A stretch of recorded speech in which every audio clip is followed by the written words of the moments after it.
Food is memories. I think when you're in the kitchen and you're talking, that's when you know how your day went.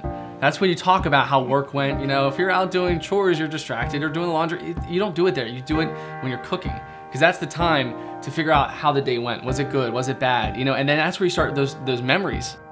And I think cooking and making lunches and breakfasts and dinners with family and even with friends, it takes you back to a time where it's like there's no electronics needed.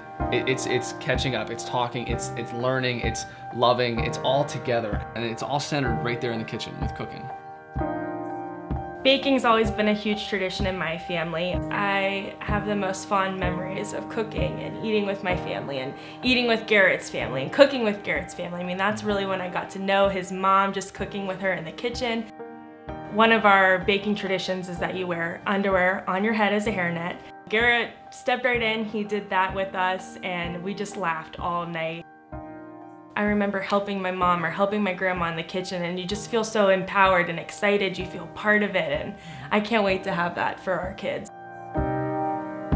These cookies were my family's favorite holiday cookies for as long as I can remember.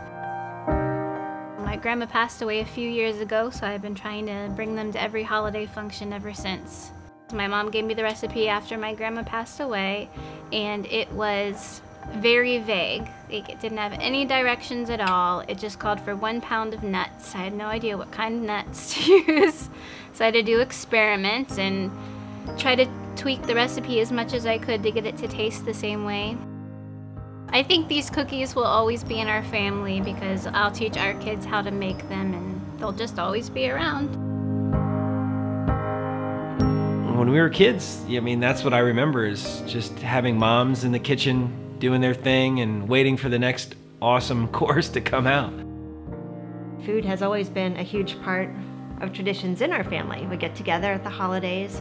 I have a grandmother who is 99 and still alive, and eating her homemade pierogies has been a tradition since I was a little girl.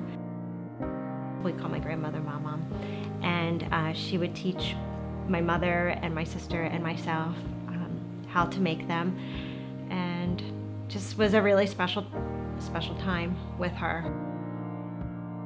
It's just a family recipe, like something that should be passed down, something to do and something to love. I know when I'm making that this was all her, that it's her recipe, and we're eating this because of her. It'd just be really cool to share that with my kids.